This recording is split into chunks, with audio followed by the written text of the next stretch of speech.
चलिए रायपुर से खबर। 15 सितंबर तक बड़ी चैतन्य की रिमांड वीडियो कॉन्फ्रेंसिंग के जरिए हुई पेशी। रायपुर की ईडी की विशेष कोर्ट में पेशी हुई। 15 सितंबर को अब पेश होगा चैतन्य के खिलाफ चालान। ये एक बड़ी खबर जो आप देख रहे हैं। ईडी ने 18 जुलाई को गिरफ्तार किया था।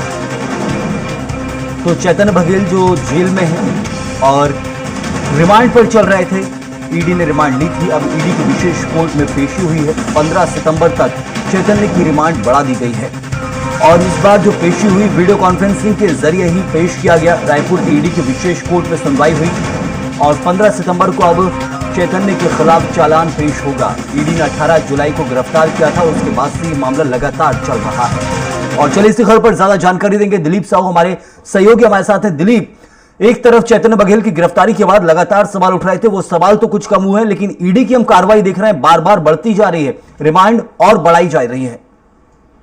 जी बिल्कुल राघवेंद्र, लगातार पूछताछ जारी है। अलग अलग कड़ी जुड़ रही है।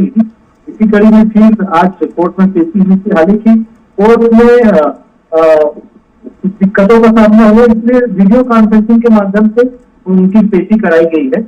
उन्हें सीधा नहीं लाया गया कोर्ट और वीडियो कॉन्फ्रेंसिंग के माध्यम से उनकी पेशी हुई है। बताया जा रहा है कि 15 सितंबर तक फिर जो रिमांड की न्यायिक रिमांड की तारीख है वो बढ़ा दी गई है। 18 जुलाई से उन्हें ईडी ने गिरफ्तार किया था। लगभग 1.5 महीना हो गए और लगातार वे हर बार उनकी रिमांड बढ़ा दी जा रही है। 14 दिनों का रिमांड बढ़ाया गया, फिर 5 दिनों का स्पेशल कस्टोडियल रिमांड भी दिया था ईडी ने।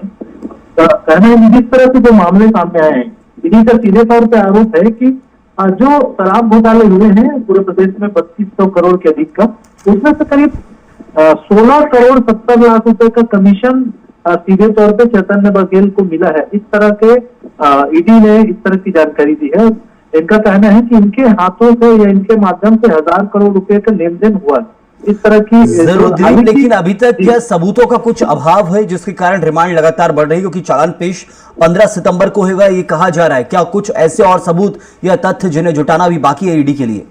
बिल्कुल, बचाव पक्ष के वकील का कहना है लगातार जिस तरह से ईडी ने जो गिरफ्तारी की है, उनके पास कोई सबूत नहीं है। केवल एक आरोप के आधार पर एक आरोपी ऑलरेडी जो एनडीपीएस के आरोपी है, जो गैर जमानती धारा की तरफ जिनके खिलाफ आरोप तय हुए हैं, जो उनके बयान के आधार पर इनकी गिरफ्तारी हुई है और लगातार इनको आपराधिक राजनीतिक षड्यंत्र के रूप में माना जा रहा है। विपक्ष लगातार इसलिए कह रहे हैं कि क्योंकि पूर्व सीएम भूपेश बघेल के बेटे हैं, इसलिए उनकी गिरफ्तारी हुई है। इस तरह के जो चीजें हैं, इसको लेकर कहीं ना कहीं राजनीतिक भी दृष्टिकोण से देखा जा सकता है। हालांकि ईडी का दावा है कि जो गिरफ्तारी हुई है उसमें निश्चित तौर पर इनसे लगातार उनके खिलाफ मामले सामने आ रहे हैं, इसलिए वे इनके रिमांड लगातार बढ़ाते जा रहे हैं। जरूर, बहुत शुक्रिया आपका दिलीप इस जानकारी के लिए।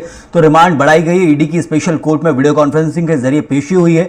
मामला साफ तौर पर, जहां ईडी का कहना है कि गंभीर है, लेकिन विपक्षी दल, क्योंकि भूपेश बघेल के बेटे हैं चैतन्य बघेल, और इसलिए विपक्ष लगातार ये कह रहा है कि झूठे मामले, झूठे आरोप लगाकर फंसाने की कोशिश है। लेकिन ईडी का ये कहना है कि पर्याप्त सबूत हैं जिस आधार पर गिरफ्तारी की गई थी।